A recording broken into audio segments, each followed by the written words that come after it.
এখন খুলনা বিভাগের কুষ্টিয়া জেলার মিরপুর থানার সদরপুর ইউনিয়নে আছি। আমাদের এখানকার সকলেই কৃষিকাজ করে জীবিকা নির্বাহ করে। এখানে প্রথমে তামাক চাষ করা হয়েছিল।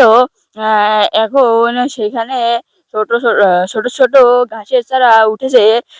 মানুষ অনেক ছাগল চড়াচ্ছে, ছেলেরা ঘুর্ণি উড়াচ্ছে। এখানে আহ আহ এখানে আহ, এখানে তামাক নিয়ে যাওয়ার মতো বা পাট নিয়ে যাওয়ার মতো, না না হলে কৃষি পণ্য নিয়ে যাওয়ার মতো কোনো রাস্তা নেই। এখানে আমাদের একটি সরকারিভাবে রাস্তা যাওয়ার দরকার। এখানে আমাদের একটি রাস্তা থাকার দরকার। আমাদের নতুন সরকার এবং নতুন এমপির কাছে আবেদন, আমাদের এখানে একটি সরকারিভাবে নতুন রাস্তা হওয়ার দরকার। এখানে একটি রাস্তা হওয়ার দরকার।